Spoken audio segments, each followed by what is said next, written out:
बिहार के नालंदा जिले के एक गांव में हमारे सब्सक्राइबर रजनीश भाई का पुश्तैनी मकान है। उस घर में रजनीश अपने जॉइंट फैमिली के साथ रहा करते थे और रजनीश के पिताजी वहां पास के गवर्नमेंट स्कूल में as a science teacher posted थे। अब एक दफा रजनीश के पापा देर शाम अपनी ड्यूटी खत्म करके वापस घर लौट चुके थे और इस बीच स्कूल के जिस किचन में खाना बनता था ना, उस किचन को लॉक कर स्टाफ ने चाबी रजनीश के पापा को दे दिया था। अब देर रात रजनीश के पिताजी खाना वाना खा के चुपचाप अपने बेड पे आराम कर रहे थे और तभी रात के 11 बजे इनके फोन की घंटी बजती है। अब ये फोन इनके स्कूल के ही एक टीचर का था जिनका घर स्कूल के काफी नजदीक पड़ता है। और भाई साहब, ये कॉल रजनीश और उनके पूरे परिवार की किस्मत बदलने वाली थी। मरून फाइल्स पर कभी कभी ऐसी स्टोरीज आती हैं जिसे नरेट करने के लिए मुझे अपना कलेजा बड़ा मजबूत करना पड़ता है यार, और आज की आप बीती उन्हीं में से एक है। फिलहाल अब वीडियो में रजनीश द्वारा भेजे गए ईमेल का स्क्रीनशॉट देख सकते हैं। रजनीश लिखते हैं कि जो इनका पुश्तैनी मकान है ना गांव में, इसे इनके दादाजी ने मात्र 500 रुपए में खरीदा था 1973 में। अब इस घर में रजनीश के पापा, मम्मी, उनकी दादी और उनके चाचा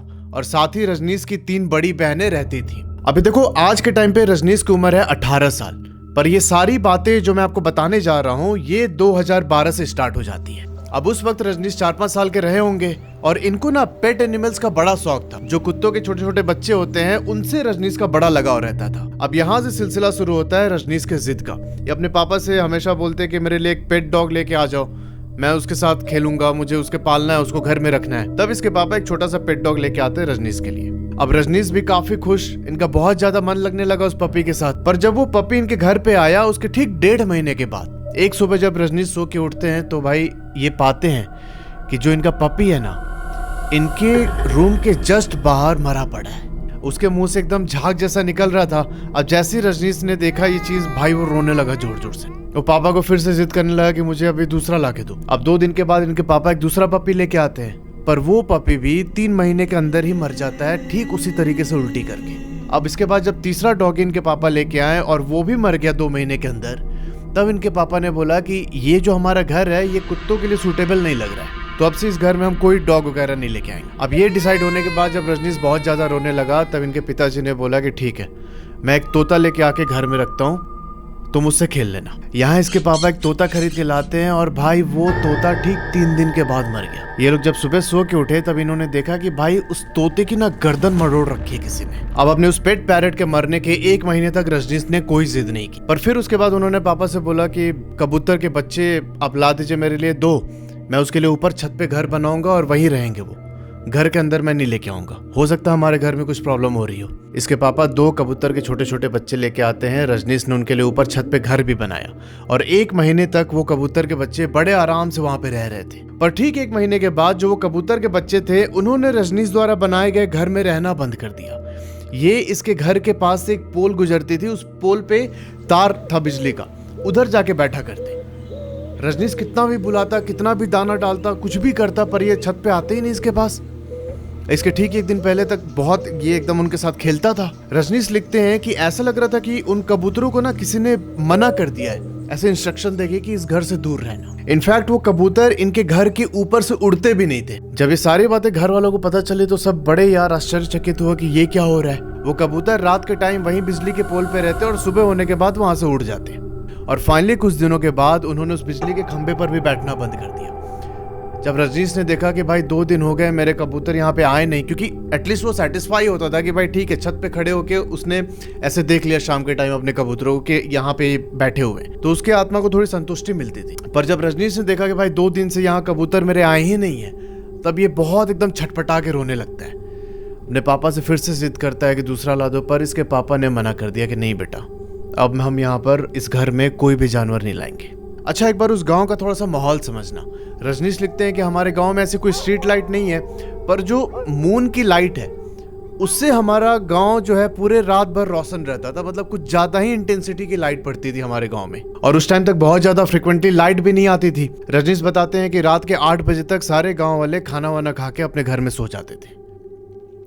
पर जो इनकी दादी है रजनीश की, इनको ना नींद की प्रॉब्लम है। ये रात को 1-1, 2-2 बजे तक जगी रहती और कभी कभार रात में उठ के जब इनको नींद नहीं आती तब ये अपने घर में ऐसे टहलती मतलब आंगन वांगन में जाके ऐसे ताक झाक करती, छत पे चली जाती कभी। अब एक रीजन तो दादी जी की नींद का था और दूसरा रीजन ये भी था कि भाई उस टाइम पर बिहार के अंदर बहुत ज्यादा चोरी चकारी होती थी, तो ये कभी कभार ऐसे गेट पे खटपट होता तो उठ के बैठ जाती, ये जाती बाहर झांक के आते कि भाई कहीं कोई चोर तो नहीं आ गया। तो कुछ इस तरीके से रोहित की दादी जी का रूटीन चलता था।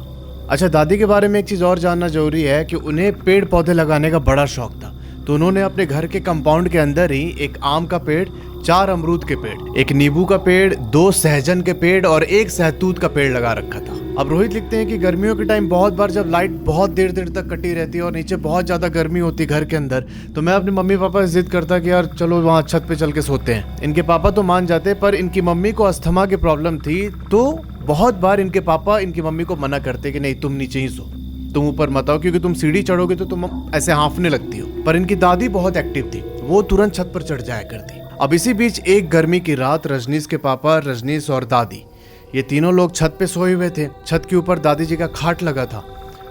उस रात भी प्रॉपर मूनलाइट पड़ रही थी।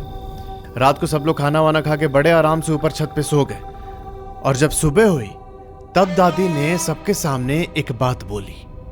वो बोलती हैं कि कल रात को ना एक लड़का और लड़की हमारे घर के अंदर घूम रहे थे। भाई मुझे गूज़ बम्स आ गए बोल के। आगे उन्होंने बताया कि कल रात जब मैं खाट पे लेटी हुई थी, तब मैं लेटे लेटे जो मैंने पेड़ लगा रखे उनकी ओर देख रही थी, और तभी अचानक एक पेड़ के ऊपर से ना मुझे सरसराहट की आवाज सुनाई दी। फिर दादी ने देखा कि उस पेड़ से एक लड़का और एक लड़की उतर के इनके घर की आंगन की तरफ जा रहे थे।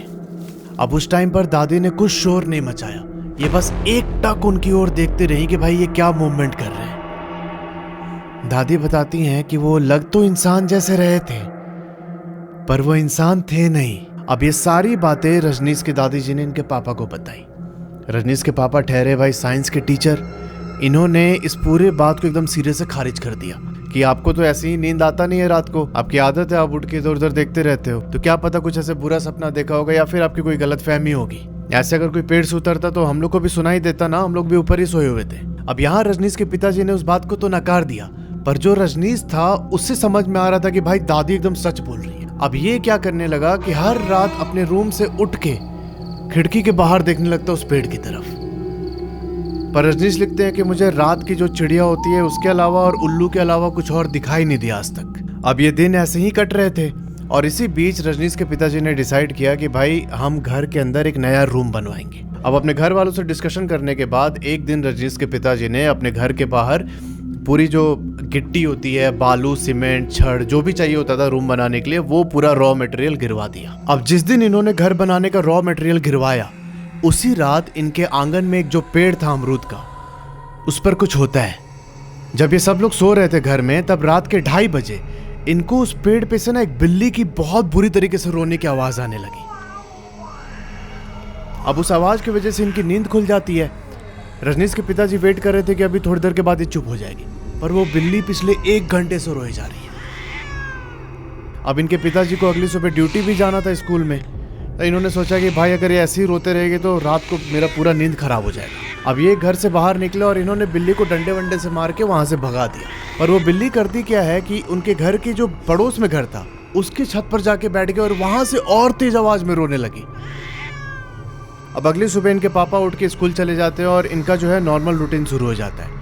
उसी दोपहर को रजनीश, दादी और उनकी मम्मी, ये तीनों लोग अपने घर के बाहर जहाँ पर वो सारे पेड़ थे उस जगह पे कुर्सी लगा के बैठे थे, अपना कुछ बात कर रहे थे। अच्छा, भी एक चीज समझना कि इन्होंने अपने घर के छत पर कैक्टस का एक गमला रखा था, कैक्टस के प्लांट का। ऐसा मानते हैं कि जब तक कैक्टस प्लांट छत पे रहता है कोई बुरी शक्ति उधर नहीं आ सकती। अब उस दोपहर को तीनों लोग ऐसे ही बाहर बैठे हुए थे और तभी इन्होंने देखा कि भाई बहुत तेज हवा चली और जो वो कैक्टस का गमला ऊपर छत के एज पे रखा हुआ था ना भाई, वो ऊपर से नीचे गिर जाता है। वो पूरा कैक्टस का कांटा, गमला, सब कुछ बर्बाद हो गया। अब जैसे ही रजनीश की माँ ने ये पूरा मंजर देखा, भाई उन्हें बहुत ज्यादा टेंशन होने लगी, क्योंकि उन्होंने ही वो कैक्टस का पेड़ ऊपर रखा था और ये किसी के बोलने पे ही रखा था कि भाई कोई नेगेटिव एनर्जी हमारे घर तक ना आ पाए। अभी इस मनहूस घटना के कुछ दिन के बाद से ही रजनीश के पापा की तबीयत खराब रहने लगी। भाई उनके बाल झड़ने लगे और ये ना एकदम चलने फिरने में असमर्थ हो चुके थे। मतलब बहुत इनको एफर्ट लगाना पड़ता है अगर एक जगह से दूसरे जगह जाना है तो। पर भाई घर का खर्चा भी चलाना है, ये कमाने वाले अपने परिवार के लिए इकलौते, ये कैसे भी करके पूरी एफर्ट लगाते और ड्यूटी करने स्कूल तक जाते थे। अब इसी बीच एक दफा इनके स्कूल के अंदर ना इंस्पेक्शन होता है।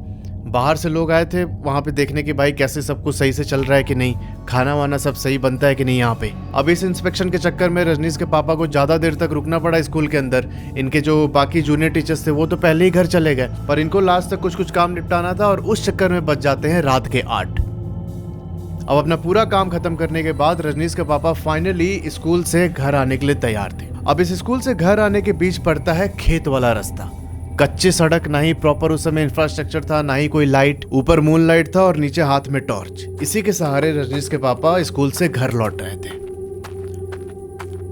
अब जब ये बीच रास्ते जब उस खेत वाले स्ट्रेच को क्रॉस कर रहे थे ना, तभी इनकी थोड़ी दूर पर एक पेड़ था। उस पेड़ को बिहार में निसोधा बोलते हैं। अब रास्ते पर आगे चलते चलते अचानक से उनकी नजर उस निसोधा के पेड़ पर गई और एक झलक में इनको लगा कि भाई उस पेड़ के ऊपर ना कोई औरत बैठी है। वो एकदम एक फ्लैश ऑफ द सेकंड का मोमेंट था। इन्होंने तुरंत टॉर्च ऊपर किया पेड़ की तरफ कि भाई कौन है, पर उस टाइम उनको वहां पर कोई भी दिखाई नहीं दिया। ये चुपचाप अपने कदम तेजी से बढ़ाते हुए घर की ओर आ रहे थे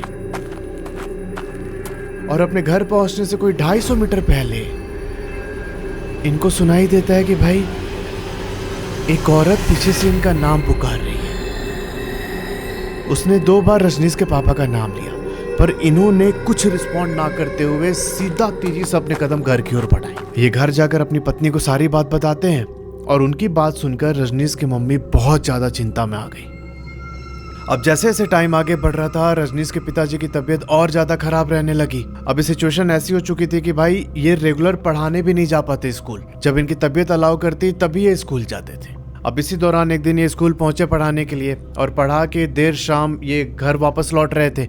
यहाँ जो स्कूल का हेड स्टाफ उस किचन में काम करता था, उसने चाबी रजनीश के पिताजी को दे दिया कि कल मैं नहीं आऊंगा तो आप यहाँ पर आके मतलब खोल दीजिएगा गेट, ताकि बच्चों का खाना बन सके। अभी रजनीश के पिताजी वो चाबी लेके वापस अपने घर आ गए। अब उस रात खाना वाना खा के ये चुपचाप अपने बेड पे आराम कर रहे थे और तभी रात के 11 बजे इनका फोन बजता है। फोन पर इनके ही स्कूल के एक टीचर थे जिनका घर उस स्कूल के पास में था। उन्होंने बताया कि जो स्कूल का किचन है ना, उसके अंदर वहां पर एक उनका पेट डॉग था शेरू, वो शायद बंद हो गया है और बहुत तेज तेज भौंक रहा है, तो आप जाके थोड़ा गेट खोल दीजिए, नहीं तो मर वर ना जा कहीं। अब हुआ ये था कि दोपहर को खाना वाना बनाने के बाद जब किचन लॉक हो रहा था, तब वो कुत्ता उधर ही किचन के अंदर सोया हुआ था। अब किसी ने ध्यान नहीं दिया और पूरे स्टाफ और टीचर अपना किचन वगैरह स्कूल सब लॉक करके वापस घर चले गए थे। अब देर रात उस टीचर ने फोन करके बोला कि वो बहुत तेज तेज भौंक रहा है, अब प्लीज हो सके तो जाके खोल दीजिए गेट। अब यहाँ रजनीश के पापा को जानवरों से ऑलरेडी बहुत ज्यादा लगाव था। इन्होंने भाई स्टार्टिंग से ही देख रखा था कि इतने सारे पेट्स आए इनके घर पे, वो मर गए।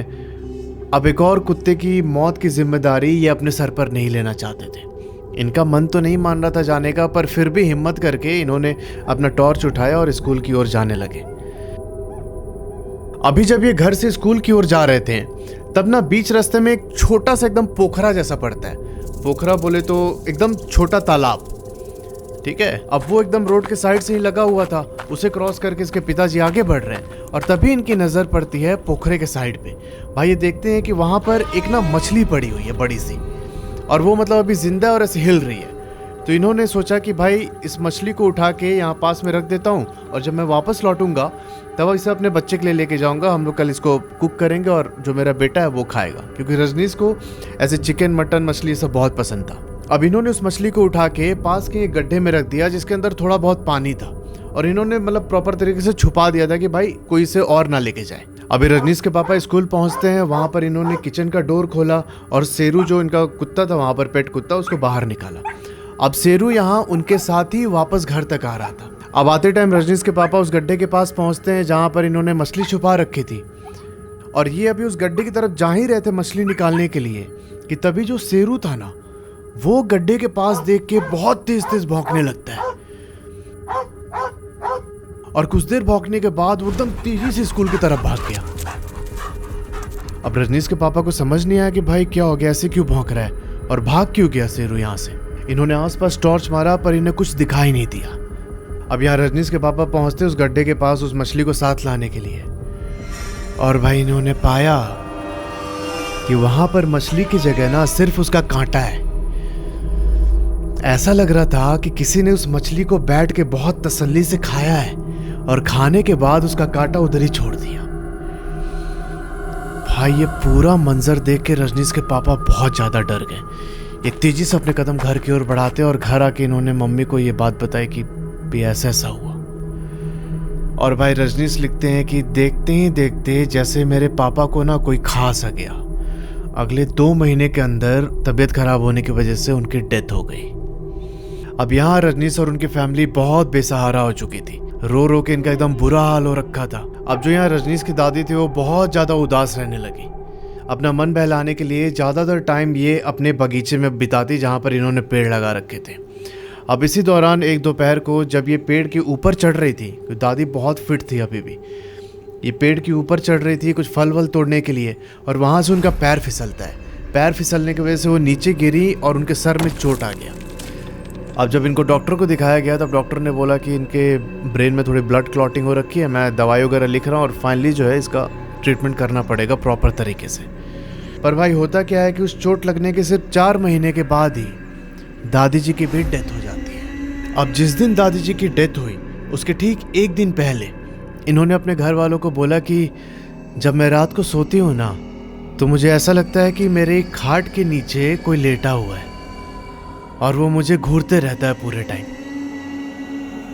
मुझे कई बार वो लड़का लड़की भी दोबारा से दिखे हैं पेड़ के नीचे, और 1-2 बार जो रजनीश के पापा हैं वो भी इनकी दादी के सपने में आ चुके हैं और सपने में आके बोलते कि ये घर छोड़ दो तुम लोग, यहाँ रहना सही नहीं है। पर भाई रजनीश लिखते हैं कि हम भी लाचार थे भैया, हम कहाँ जाते हैं, किसके पास जाते हैं, हमारे पास बस यही एक ठिकाना था रहने के लिए। अब ये सब होने के बाद इनके चाचा लोगों ने एक तांत्रिक को बुलाया घर पे कि भाई एक बार आप चल के देखिए क्या हो रहा है हमारे घर पे ये सब। और जब वो घर के अंदर आए तब उन्होंने घुसते ही बोला कि इस घर में एक काली साया का वास है। उन्होंने अपने सिद्धि द्वारा ये भी बताया कि जो भी इस घर का मालिक है वो साया उसे टारगेट करके धीरे धीरे खत्म कर देती है। ये इस घर की पुरानी हिस्ट्री रही है। आप लोगों ने इनसे घर खरीदा है, उनके फैमिली में भी और उनके पहले जो लोग रहते थे उनके साथ भी ये सब हो चुका है। फिर उन्होंने बोला कि साया को घर से निकालने के लिए यहाँ पर एक पूजा करनी पड़ेगी। उस पूजा से यहाँ पर जो भी आत्मा रहती है उसकी आत्मा को शांति मिलेगी और तब शायद आपको उस चीज से छुटकारा मिले।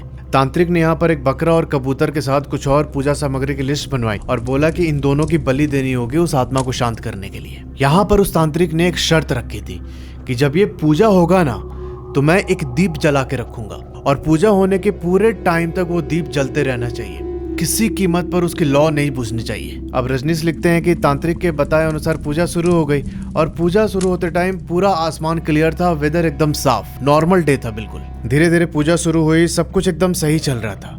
अब जैसे ही तांत्रिक ने उस आत्मा को घर से बाहर निकालने वाली क्रिया शुरू की ना, भाई इनके देखते ही देखते मौसम एकदम तेजी से बिगड़ गया।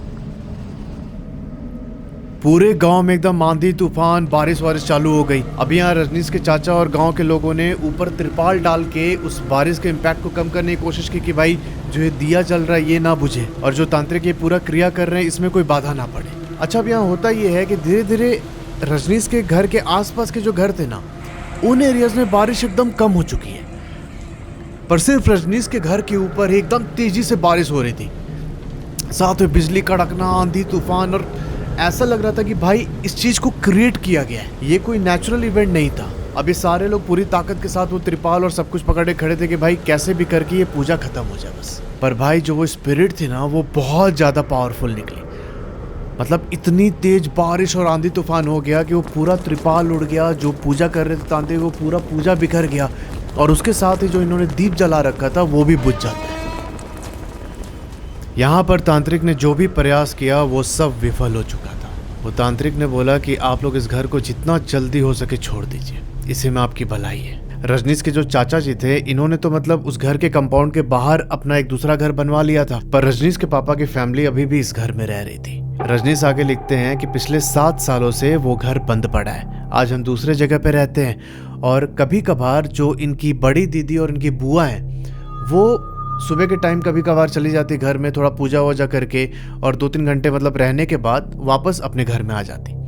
रात को कोई भी नहीं रुकता इनके उस घर में। अब बाद में रजनीश के चाचा ने 2-3 और तांत्रिकों को बुलाया उस घर को देखने के लिए, पर हर तांत्रिक यही बात बोलता है कि हम जैसे ही उस घर के अंदर जाते हैं हमें ऐसा लगता है कि कोई हम लोगों को वार्निंग दे रहा है कि यहाँ पर रुको मत, चले जाओ यहाँ से। वो स्पिरिट आज भी नालंदा के उस गांव वाले घर में रहती है। रजनीश ने आगे लिखा कि साल 2019 में मेरी माताजी का भी देहांत हो गया।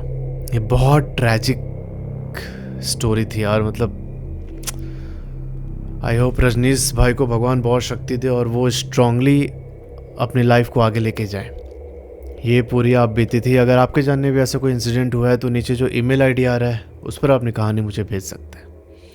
मिलते हैं आपसे अगले वीडियो में, तब तक के लिए अपना ध्यान रखो और हर हर महादेव।